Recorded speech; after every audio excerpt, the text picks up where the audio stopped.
Hey everybody, it's CJ Miller. I'm in Shreveport, Louisiana. Across the Red River is beautiful Bossier City, Louisiana. Come check us out, man. So I want to talk about this movie that I just saw, Renfield. It's still in the movie theaters. You should go see it. Some some of the best high points for me was Nicolas Cage as Dracula, which actually surprised me. When I see Nicolas Cage in a movie, I don't really think I'm watching another person. I look at and I say, hey, that's Nicolas Cage in just about everything. There's some early movies that he did when I was a kid that I would see him in the movie Birdie, playing Matthew Birdie, and he was playing a character who was obsessed with birds, I think, and thought he was going to turn into one. It was a little, so he had a thing for playing quirky characters early on. The next character that I saw him as, and whatever, I guess it was a teen movie, but it was a good movie because this was a teen movie that did not placate to teenagers. Nowadays, if you do a teen romp or something like that, even a teen sex comedy, they always tone it down and blah blah blah. But and even this wasn't like an overly sexualized movie. There's some stuff in it. It was an R-rated movie, but it was R-rated for the early '80s. Deborah Foreman played the female lead, the Valley Girl, and Nicolas Cage played the punk rock kid that wanted to date the Valley Girl. And anyway, they were going to fuse into New Wave. Anyway, New Wave was already there. This was a story that they should have been told 10 years prior. By the time they made this movie, it was already whatever, And it was so funny because Sonny Bono was Deborah Foreman's dad in the movie. But yeah, these were, I didn't know Nicolas Cage as an actor. Uh, and then all of a sudden, Raising Arizona, and and then everything after Raising Arizona, yeah, there's quirks and there's uniquenesses, and little bits of his personality and stuff like that. But but those things became so formulary that I always recognized Nicolas Cage. And then this movie, a comedic take on Dracula in Renfield, and maybe because the focus was on Renfield and not so much on the character development of Dracula, but because he was already developed. Uh, but maybe because the focus was on Renfield, that this really really worked.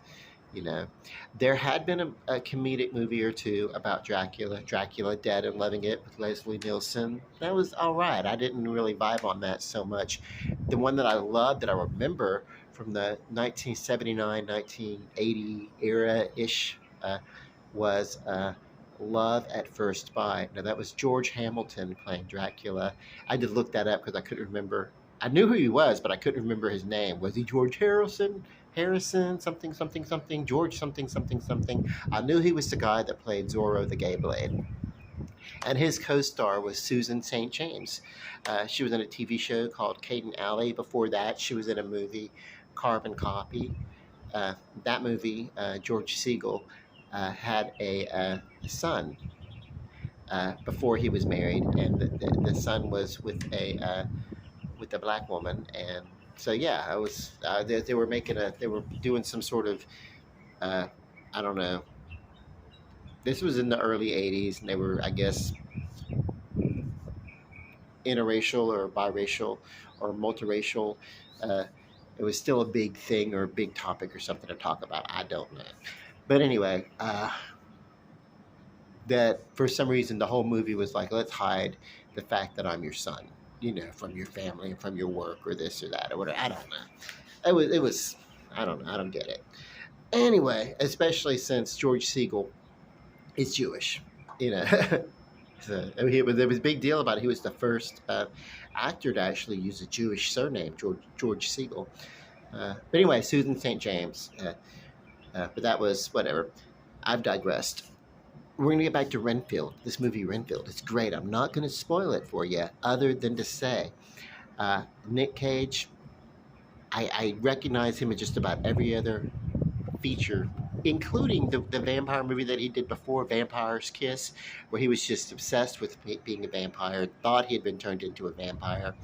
I don't know. I couldn't get through the movie long enough to know if he had been turned into a vampire or not. But I do know that in this movie, as Count Dracula, uh, the main thing that they give him, the big trait, is that he is a manipulator and in relationships. And he is not a secretly he's not a man who's lost his love and he's cursed for the loss of love or anything like that. Whereas he played in throughout horror, throughout all the things, it's like especially American, you know, the the tortured love that he did in the Francis Ford Coppola uh, movie. It's like I don't know. It just that was not great. That was not. It was a good movie, but it played Dracula as almost a romantic lead, which is not the character because he is a manipulative uh, villain of a romantic person to be in a relationship with or to even know. His what makes him evil is not so much the power that he has. It is the skillful manipulation that he has over people and the way that he entraps them into his orbit, uh, and breaks down their own self-worth. You know, that is something that I have not seen in a Dracula movie since, well, ever. And I haven't seen it in a characterization of Dracula since I actually read the novel of Dracula, where Jonathan Harker uh, first goes to the castle on that first night when the three brides are surrounding him and they're meant to attack, and Dracula interrupts, and uh, Jonathan runs uh, from the spot and back to his suite of rooms or whatever, and Dracula admonishes the brides, and he's like, "How you say I do not love you?" And then he goes on this big rant about how he does love them, and you know what I mean. But it's really just about breaking down uh, their psyche, breaking down their self esteem, their whatever. You know, it's his way of punishing uh, his people is to let them know that you're worthless without me, kind of thing. And we get to see that element in this movie Renfield, because that is subtext of Dracula that hardly ever gets explored until we get to this movie Renfield. We didn't even see it in. Nah, it wasn't Dracula, but the movie. What was it? Fright Night. In either the Fright Night or the sequel or the remake or the remake sequel, any of that, with nothing like that. We didn't see the which they didn't give him the name Dracula, but that's really what it was, you know. But the same class of vampire, or the same whatever. You just have a vampire that is basically in a romantic relationship with the servant or whatever. It's not, you know, that kind of got explored with Lestat in the Vampire Diaries, but then again, those stories were crap. I'm sorry. That was basically subtext, you know, uh, of manipulative um, higher echelon. These were like very rich, wealthy, uh, powerful people, and how they get away with whatever the hell they get away with, and how they're above everybody else in the whole world. That's uh, that was the subtext of the Vampire Chronicles of Anne Rice, and whatever. So I don't really count those as vampire stories. But anyway, I haven't seen this manipulative, uh, codependent kind of thing where the vampire Dracula uh, depends upon his strength, depends upon those underlings, but he doesn't let them know that. and he keeps them down. He keeps them whipped down, beaten down. Uh, and their devaluation gives him value as a creature. And beyond spoiling it, you should go out and you should watch Renfield. Um, and yeah, I talked a lot about, when I talk about movies, I talk about Train. Okay, so when I see a movie, I digress and I get distracted. And everything. Here's my little ratings that I haven't done in a while. I tend to pick up. It's a train. It's the same train, man. It's interrupting me. I'm outside, that's why I hear it. When I'm inside, it's not that loud. Um, Cargo trains. Okay, so um, very distracting. I cannot expect the world to stop shipping by train because it's interrupting my video. Okay, so yeah, I'm about to rate this movie. Okay, so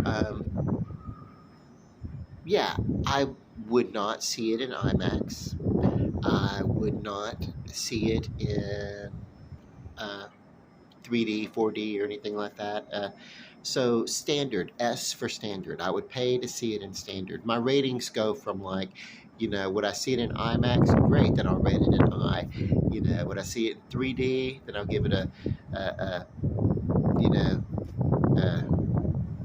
a, a 3D rating. If you know what I mean, I rate it based upon where I would see it, and how much I would spend to see it. So, yeah, standard. It's a good standard movie. It's got some scenes, but I don't know that it's worth seeing in 3D or anything like that. I don't know if you see it on an IMAX screen. There's nothing that's wowish about that. Although there are some good fights, there's some good action sequences, and it'll grab you, you know. But what I love about this movie is it explores, and it's not subtext. In this movie, they have taken the subtext of Dracula and they have brought it to the forefront because it is about this movie Renfield. It is about codependent and harmful relationships, the harm that a codependent relationship can bring to one's life, And yeah, there you go. Okay, I'm going to bid you all a good night. Love and might. I love you. Bye.